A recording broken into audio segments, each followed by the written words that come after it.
Does it hurt for a coach to see a guy like that leave at Well, 28? I think, I'd coached Sean just a little, that part of the year, the COVID year when I came in. And so you got to know him good, right? And the big thing to lose a player like that is because you were trying to change that, not trying to, we had to change sort of the attitude or the environment of the team in a hurry. And Sean was a big part of that. He was really, really important in it in terms of everything about him. And I said yesterday, because he's such a good person, such a good teammate. And you guys see that now. There's so much turnover in the off season. Where are you guys at in the process of things blending together, becoming? I think we're through the, we're at the 21 or 22 mark now. So as I said, you evaluate your group. A good way of doing it is after when you get a bunch of new guys is after that 20 game mark, and ours fell on our long trip, so it was after 21. So that's where you look at it, and we like a lot about what we're doing in terms of that personnel and all that. There's just there's little areas that guys are still cleaning up in their game. That's important, but you gotta. But now we've had that 20 games to do that, so you gotta. And it's been a disruptive the way the schedule is with the long stretch of home games and long stretches of road games. So now we're going to settle into more of a every other. You're going to play the regular schedule now if you look at it for the rest of the year. So you should get a really good read on your team. When it comes to coming together as a group, how much can you influence that as a coaching staff versus what needs to happen in the room organically? Well, I think for this team to get better, very, very clearly for this team to improve as a team, it's not so much those guys coming in, right? They're good players, and they just got to learn to play with different guys. That's the key, right? When you look at it with Naz and Jonathan and McKenzie, like you're playing with different guys, so it's new to them. So that's the big change. It's not system-wise or anything like that.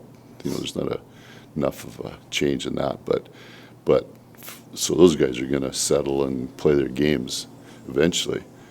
But the key for this team is the young guys that they need to take the next level. We've talked a lot about it locally, right? About the guys that got to take the next step that are in the organization that for this team to get better. When you need Mackenzie Weegar to play on his offside, because I know you've said you kind of prefer him on the right, is there anything you're asking him to do differently when you switch him over? It's just a way different view. Like the best way to look at it, it's like guys playing their off wing. Some guys can, some guys can't. It's really hard to. And the biggest difference would be it's not the puck handling part or anything like that. McKenzie's really good at all that, right? But just the way you see your reads and your coverage, things like that. It's the best way to look at it, quite honestly, when you think about it, is just think of a second baseman and shortstop, the difference in it. Like it's a totally different look, right? Just what makes him a guy who can do it, do you think? Because he's got a really good head for the game. He's a really good competitor, and I think he's a really good partner. So, if he's got the right partner to go, so Tanny and him are a really good fit in that because their hockey IQ is so good. I think it's harder to do it in today's game than it was when the game was maybe a little bit slower. You don't see as much of it.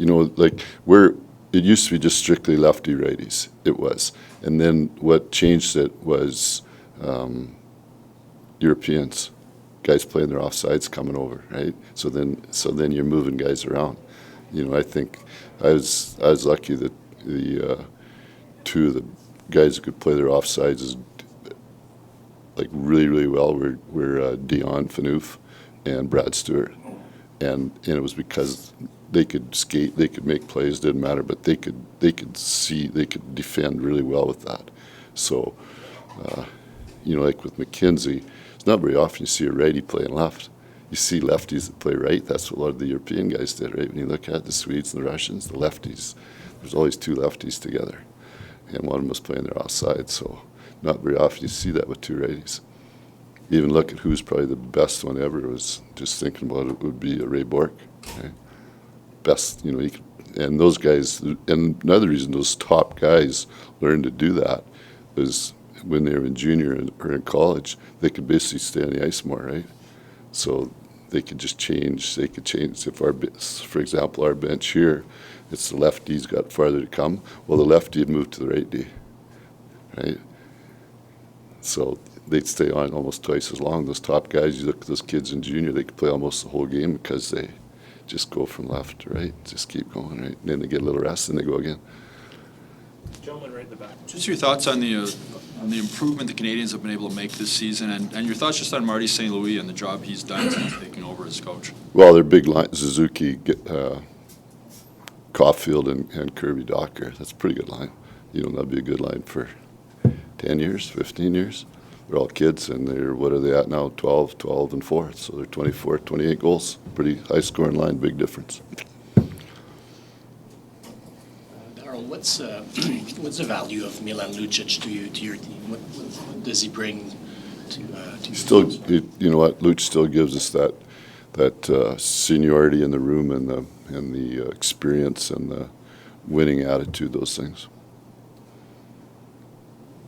Sorry to pick up on that, just on Marty and specifically, when he was hired, everyone said, well, you're coming from Bantam to the NHL, who does that kind of thing, you know, how much value do you draw from your experience as a coach, and to see someone jump in the way he did, what was your reaction to that when that happened? Well, it's not a comparable because, you know, I coached, I was an assistant coach for 1 year when I started, and I coached in the old International League for 2 years, and then came back to the NHL. So it's not really comparable.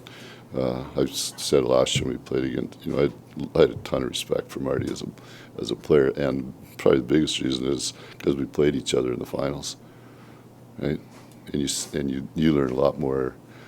That's a totally different season, right? You learn a lot more. You gain so much more respect for your opponent, and they beat us, but you gain so much more respect for that player. I mean, you think about that was